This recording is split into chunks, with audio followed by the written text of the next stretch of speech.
Hello friends, welcome to my channel the infinity. आज का हमारा टॉपिक है द गॉड पार्टिकल। अब सब सोच रहे होंगे कि साइंस में गॉड पार्टिकल कहाँ से। जो साइंस हर बार गॉड को प्रूफ करना चाहती है, उन्होंने गॉड पार्टिकल कैसे मान लिया। लेट्स देखते हैं। तो ये है हमारा गॉड पार्टिकल।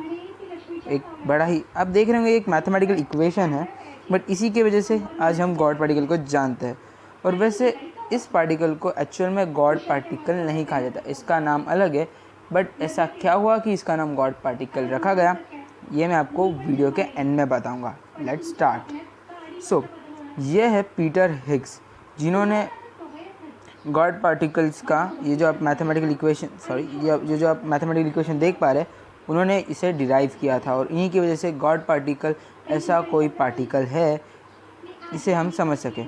वैसे तो what is god particle and such type of particle really exist in world, इसका आंसर यस। और ये बड़ी शॉकिंग चीज़ है, बट एक्चुअल में is known as Higgs boson god particle. ये है, इस पार्टिकल का साइंटिफिक नेम है हिग्स बोसॉन, बट पूरी दुनिया में इसे गॉड पार्टिकल नाम से फेमस किया गया। और it is responsible for mass, but और हाउ।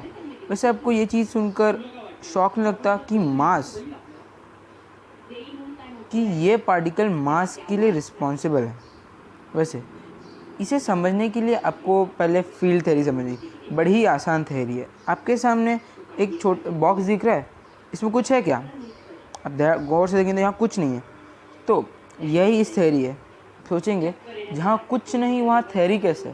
थ्योरी यह है कि जहाँ कुछ नहीं होता वहाँ फील्ड्स होती है। क्या होती है? वहाँ फील्ड्स होती है। यही है फील्ड थ्योरी। आप समझ गए? बड़ी आसान थ्योरी है। अब ये है, तो एक्चुअल में हिग्स बोसॉन जैसा पार्टिकल नहीं होता, हिग्स बोसॉन जैसी फील्ड होती है। वैसे उस पार्टिकल को हम लार्ज हाइड्रोजन कोलाइड मशीन में हम उसे देख सकते हैं। तो पहले हम देखते हैं हिग्स फील्ड क्या होती है। ये एक इनविजिबल फील्ड्स होती है जिसकी नींव रखी थी पीटर हिग्स ने, जो यह कहते हैं कि जो इलेक्ट्रॉन या एटम या सब एटॉमिक पार्टिकल, क्वार्क्स जिन्हें हम कहते हैं, उनको मास कैसे होता है। तो यह पार्टिकल शुरुआती जब वो जन्म लेते हैं या जब वो प्रोड्यूस होते हैं, उनमें मास नहीं होता। वो हिग्स फील्ड से जाते हैं। फील्ड हर जगह मौजूद है, तो उस हिग्स फील्ड में आते हैं और ये पार्टिकल्स उससे हिग्स फील्ड से रिएक्ट होते हैं।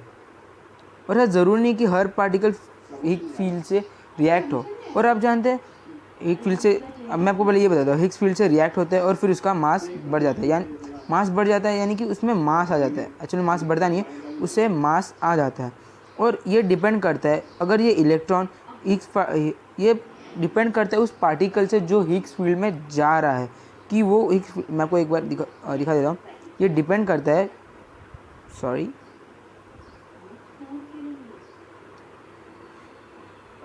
ये डिपेंड करता है पार्टिकल के नेचर पे। अगर कोई एक पार्टिकल है जो हिग्स फील्ड से ज़्यादा रिएक्ट हो रहा है, तो उस पर हिग्स फील्ड का ज़्यादा परिणाम, अगर उसे मास भी ज़्यादा ही मिले। और दूसरा पार्टिकल है जो हिग्स फील्ड से कम रिएक्ट हो रहा है, तो उसका मास भी कम होगा।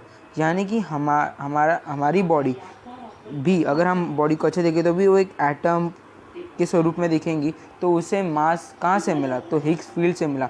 यानी मास किससे मिलता है? हिग्स फील्ड से मिलता है। ये सबसे बड़ी खोज की गई थी पीटर हिग्स के द्वारा। ये सारे पार्ट्स आपको क्वांटम फिजिक्स, क्वांटम मैकेनिक्स में ज़रूर मिलेंगे। अगर हम सोचें किसी ऑब्जेक्ट का मास ही ना हो तो क्या होगा? सब ये साइन देखकर, ये जो चक्कर वाला साइन है, आपको ये ऊपर की 3 लाइन पढ़ेगा, चक्कर आने ही वाली है, देख लेना। Mass is an important part of universe.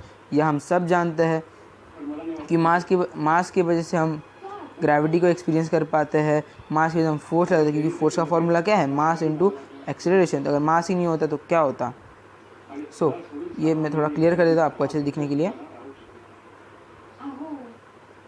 हाँ, कहाँ था हम? मास नहीं होता तो क्या होता? If an object is massless, अगर कोई ऑब्जेक्ट मासलेस है यानी zero he, so it travel with the speed of light, यानी कि फोटोन का मास ज़ीरो होता है, इसलिए वो स्पीड ऑफ लाइट, मतलब लाइट की स्पीड से ट्रैवल कर पाती है। जो लाइट की स्पीड क्या है दोस्तों? 3 × 10⁸ सो आपको ये समझ चुके कि हिग्स फील्ड कितनी इम्पॉर्टेंट है।